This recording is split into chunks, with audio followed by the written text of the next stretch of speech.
हमारे देश में एक स्वास्थ्य समस्या है जो बहुत चुपचाप पैर पसार रही है। एक ऐसी समस्या जो एक बार आ जाए तो फिर जिंदगी भर साथ रहती है। जी हां, आज हम बात करने वाले हैं इसी साइलेंट एपिडेमिक यानी डायबिटीज की। चलिए इसे गहराई से समझते हैं। ये सवाल अक्सर सुनने को मिलता है ना, कि क्या भारत सच में दुनिया की डायबिटीज कैपिटल बन गया है? क्या ये सिर्फ एक कहने की बात है या फिर इसके पीछे कोई चौंकाने वाली सच्चाई छिपी है? तो जवाब है हाँ, ये सच है। लैंसेट की एक हालिया रिपोर्ट के मुताबिक भारत में आज 10.1 करोड़ लोग मधुमेह के साथ जी रहे हैं। सोचिए, ये सिर्फ एक नंबर नहीं है, ये करोड़ों जिंदगियां हैं जो हर दिन इस बीमारी से जूझ रही हैं। तो चलिए सबसे पहले इन्हीं आंकड़ों को थोड़ा और करीब से देखते हैं, ये समझने के लिए कि ये स्वास्थ्य संकट आखिर कितना बड़ा है। पर देखिए, कहानी सिर्फ 10.1 करोड़ पर खत्म नहीं होती। इससे भी एक बड़ा और ज्यादा चिंता वाला आंकड़ा है प्री डायबिटीज का। वो है 13.6 करोड़।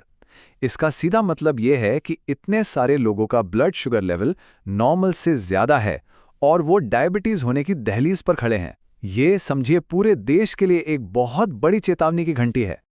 अच्छा, अब देश के बड़े आंकड़ों से हटकर जरा हमारे अपने शरीर के अंदर झांकते हैं। आखिर ये बीमारी शुरू कैसे होती है? असल में ये हमारे शरीर का एक साइलेंट अलार्म है जिसे अक्सर लोग सुन नहीं पाते। तो देखिए, इसकी शुरुआत होती है ग्लूकोज से। ग्लूकोज को आप शरीर का पेट्रोल समझ सकते हैं। हम जो कुछ भी खाते हैं, हमारा शरीर उसे तोड़कर ग्लूकोज बनाता है। यही वो फ्यूल है जिससे शरीर की हर कोशिका को एनर्जी मिलती है और हम अपने सारे काम कर पाते हैं। लेकिन एक मिनट, ये ग्लूकोज खून से कोशिकाओं के अंदर खुद ब खुद नहीं जा सकता। उसे अंदर जाने के लिए एक चाबी चाहिए, और वो चाबी है इंसुलिन। इंसुलिन एक हार्मोन है जो हमारे पैंक्रियाज में बनता है, और इसका काम है कोशिकाओं का दरवाजा खोलना ताकि ग्लूकोज अंदर जा सके। अब डायबिटीज की कहानी में जो असली विलेन है वो है इंसुलिन रेजिस्टेंस, यानी इंसुलिन प्रतिरोध। इसको ऐसे समझिए कि किसी वजह से कोशिका का ताला वो जाम हो गया है। अब इंसुलिन चाबी तो लगा रहा है, पर दरवाजा है कि खुल ही नहीं रहा। तो नतीजा क्या होगा? ग्लूकोज कोशिकाओं में जा ही नहीं पाएगा और खून में ही इकट्ठा होता रहेगा। तो ये पूरा सिस्टम बिगड़ता कैसे है, इसे 4 स्टेप्स में देखते हैं। पहला, खाने से ग्लूकोज बना। दूसरा, पैंक्रियाज ने इंसुलिन भेजा। तीसरा, इंसुलिन प्रतिरोध की वजह से कोशिकाएं ग्लूकोज को अंदर ले नहीं पाईं। और चौथा, खून में ग्लूकोज का लेवल खतरनाक तरीके से बढ़ने लगा। बस यहीं से डायबिटीज की शुरुआत हो जाती है। एक बात और समझना जरूरी है कि डायबिटीज कोई एक तरह की बीमारी नहीं है। इसके कई अलग अलग रूप हैं, कई अलग अलग चेहरे हैं।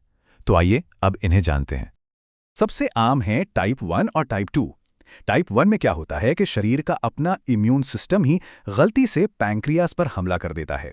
इससे इंसुलिन बनना ही बंद हो जाता है। वहीं टाइप 2 में शरीर या तो जरूरत के हिसाब से इंसुलिन बना नहीं पाता, या फिर जो बनता है उसका सही इस्तेमाल नहीं कर पाता, जिसे हमने अभी समझा इंसुलिन प्रतिरोध। एक और टाइप है जेस्टेशनल डायबिटीज, जो सिर्फ प्रेगनेंसी के दौरान होती है। इसमें प्लेसेंटा से निकलने वाले कुछ हार्मोन्स इंसुलिन के काम में रुकावट डालते हैं।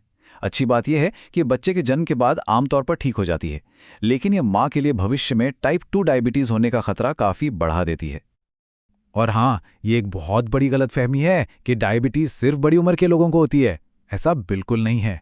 टाइप 1 डायबिटीज अक्सर बच्चों में ही पता चलती है, और उससे भी ज्यादा चिंता की बात यह है कि आजकल खराब लाइफस्टाइल की वजह से टीनेजर्स में भी टाइप 2 डायबिटीज के मामले तेजी से बढ़ रहे हैं। अब सवाल उठता है कि अगर बढ़े हुए ब्लड शुगर को कंट्रोल न किया जाए, उसे नजरअंदाज किया जाए, तो होता क्या है? सच तो यह है कि इसके नतीजे बहुत खतरनाक हो सकते हैं। देखिए, लंबे समय तक खून में घुला हुआ एक्स्ट्रा शुगर हमारे अंगों के लिए एक धीमे जहर की तरह काम करता है। ये दिल की नसों को खराब करके हार्ट अटैक और स्ट्रोक का खतरा बढ़ाता है। ये किडनी को फेल कर सकता है, आंखों की रोशनी तक छीन सकता है, नसों को डैमेज करके शरीर में दर्द या सुंडपन पैदा कर सकता है, और पैरों में ऐसे जख्म बना सकता है जो कभी भरते ही नहीं। पर इतनी सारी गंभीर बातें सुनने के बाद एक अच्छी खबर भी है, और वो ये है कि सही जानकारी, सही कदम और लाइफस्टाइल में बदलाव से डायबिटीज को कंट्रोल करना पूरी तरह से मुमकिन है। तो इसका पता कैसे चलता है? इसके लिए कुछ सिंपल टेस्ट होते हैं, जैसे फास्टिंग ब्लड शुगर, जिसमें रात भर भूखे रहने के बाद सुबह सैंपल लिया जाता है।